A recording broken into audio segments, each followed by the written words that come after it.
Good evening sa lahat ng mga solid Sindak Short Stories listener na katulad ko. Pasensya na Sir Red kung medyo napatagal ang pag-send ko ng kwentong ito sapagkat sinigurado ko muna na maayos ang composition ko. Ang aking ibabahagi sa inyo ngayon ay ang naranasan namin dito sa bahay na nilipatan namin somewhere sa BFRV Las Piñas from San Antonio, Makati noong year 2016, month of August. May home-based business kasi yung boss ko at nagtatrabaho ako sa kanya bilang office staff at si mama ko naman ay house manager. Para magkaroon ng visualizations ang inyong mga tigapakinig tungkol sa bahay na nilipatan namin, 2-story house siya na halata mo talagang luma na. Meron din siyang mataas na pa-letter C na pulang hagdan paakyat. Ang katunayan niyan, Sir Red, sa dahilan kung bakit kami lumipat, ay nasisikipan na kasi kami sa lumang bahay sa Makati. At hindi lamang yun, marami din kasing daga. Ang pinakaunang encounter ko ay nung nag-o-organize pa sila ng mga kagamitan. 3 lamang silang nasa bahay nung time na iyon, sina Mama, si Kuya JV at si George. At lahat sila ay nasa may gawing minibar sa baba na nag-aayos din ng mga furnitures. Nang bigla daw pong may marinig silang malakas na tunog ng sandalyas na pababa sa hagdan. Kung pagbabasihan nga ang kanilang deskripsyon, parang yari nga daw po sa kahoy yung sandals na iyon sapagkat madidinig mo talaga ang kabagalan pero malakas na yabag. So lumabas ng minibar si Kuya George. Ichinek kung sino o ano iyon. Pero wala daw po siyang nakita. At that time, nasa tapat na siya ng hagdanan pero andoon pa din yung tunog na may bumababa o kaya ay umaakyat. Hindi po niya mawari kung alin sa dalawa pero ang pinakamalinaw, yung tunog na iyon ay galing sa may hagdanan. Nung panahong yun ay wala namang nagpapa-renovate ng bahay maging sa mga kapitbahay namin. Lumabas din sila upang i-check kung meron nga din pong nagpupukpok sa gawin ng mga kapitbahay pero wala talaga. Doon na nila naisip na baka may something talaga sa bahay na aming nilipatan. Hindi lamang dito nagtatapos sapagkat ang second encounter ay nung next day din. Bandang hapon daw iyon nang may marinig na naman silang kumakatok sa pinto, 3 katok na mabibigat at napakalakas. Parang pambulabog, parang masisira na nga daw po ang pintuan. Ang tunog nun ay nanggagaling sa pintuan na katapat nung hagdan na paletrang C na katulad ng aking sinabi kanina. Lumabas ulit ang isa sa kanila para i-check kung sino daw ito. Ngunit nang kanila itong labasin, wala naman daw tao. Nakasarado pa nga daw ang gate kaya imposibleng may makapasok upang kumatok. Ilang beses pa daw itong naulit. Doon nga daw po ay na-figure out nila na maaaring may pagpaparamdam talaga sa bahay na ito at napagkakatuwaan sila. May mga encounters din kaming lahat dito ng pagtawag sa mga pangalan namin pero kung i-confront nga namin yung tao ay sasabihin hindi naman daw siya yun.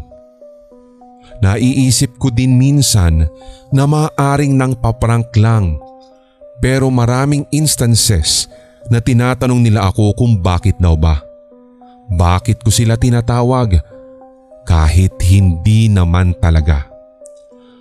Noong nakaraang taon ay nagkwento din ng isa ko pang pinsan at sinabi niyang may naririnig daw siya na tumatawag at tinig ko daw yun. Naririnig ako ni Ate Ina na tumatawa din daw ng malakas, as in yung hagalpak talaga. Samantalang nung hapon pa lang pagka-out sa office ay nagpaalam na akong aalis na at Monday na ang balik. So dinouble check daw nila, lalong-lalo na kay Manang Freda, at nalaman nga nilang kaninang-kanina pa ako nakaalis at wala ako sa bahay.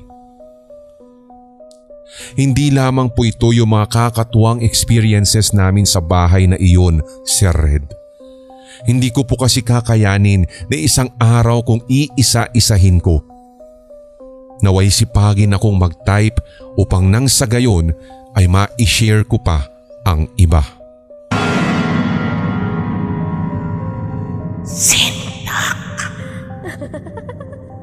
Nais ko lamang pong ibahagi ang kwentong naganap sa akin noong 2021 at itago niyo na lamang po ko sa pangalang Hilario.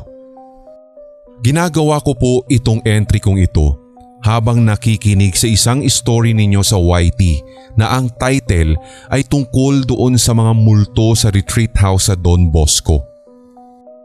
So nangyari ito nung second year college pa po ako sa BSU. Dahil may subject po kaming personal identification or yung pinag-aaralan namin ay kaugnay ng mga fingerprints dahil criminology student po ako. 12 midnight nang ako po ay magising dahil magre-review pa ako ng mga lessons. Ang alam ko, base sa pagkakatanda ko, may exams pa po kami kinabukasan kaya nag-stay na rin po ako ng ganun ka-late. Nangyari ang lahat sa bahay namin. So visualizations muna. Pagpasok po sa bahay, babatiin ka na ng sala and then pag kumanan ka, banyo na at ang kaliwa naman ay kwarto ko. Sina mama at papa at yung kapatid ko noon ay sa sala kasi natutulog. So pag diretso mo mula sa tulugan nila sa salas ay kusina na. Pinili ko po sa kusina na mag-review nun kasi nung time na nangyari ito ay sira yung ilaw ko sa kwarto. So habang nasa kasagsagan ako ng pagre-review, nakita ko yung kapatid ko na pumasok sa banyo. Sanay na rin naman ako, Sir Red, na late na rin itong natutulog dahil adik nga siya sa ML. So nag-act normal lamang ako na as if hindi ko siya nakita dahil tutok na tutok talaga din ako sa aking ginagawa. Hanggang sa kukuha na sana ako ng sharpener dahil gagawa o magdodrawing na ako ng fingerprint. Since tulad ng sinabi ko, nakita kong pumasok sa banyo yung kapatid kong lalaki. So nung nasa sala na ako, pagkabukas ko ng ilaw at akmang kukuha na sana ng sharpener mula sa aking bag, nagulat talaga ako, Sir Red, dahil nakita ko yung bunso kong kapatid na nakahiga pa sa Cleopatra. Hindi talaga ako nakakilos agad. Ang dami talaga akong naisip nung time na yun. Hindi kasi ako pwedeng magkamali dahil kitang-kita ko yung kapatid kong pumasok sa banyo. Tapos ngayon ay himbing na himbing sa pagkakatulog at ang sarap pa nga ng pagkakahiga niya. Hindi ko talaga na-comprehend yung sitwasyon na yun. Nagising talaga ng tuluyan ng diwa ko. Hindi ko na nga din po nailigpit yung mga gamit sa kusina at talagang dumiretso na ako sa kwarto at nagtalukbong ng kumot. Simula nga noon, hindi na ako nagre-review ng ganoon ka-late. Kung minsan nga lang, nakakatawa pero inaasahan ko na lamang ang stock knowledge ko. Pero biro lang po. Simula noon, sa kwarto na ako nagre-review at hindi na rin ako nag-i-stay ng masyadong late. Nagawa na rin po at napalitan kahit papaano yung ilawan ko sa loob ng kwarto.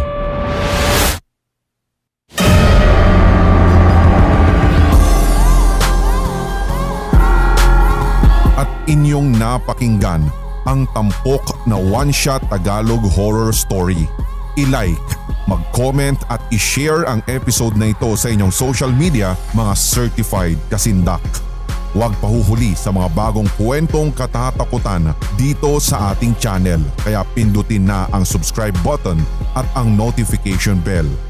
Hanggang sa susunod na kwentuhan dito sa Sindak Short Stories.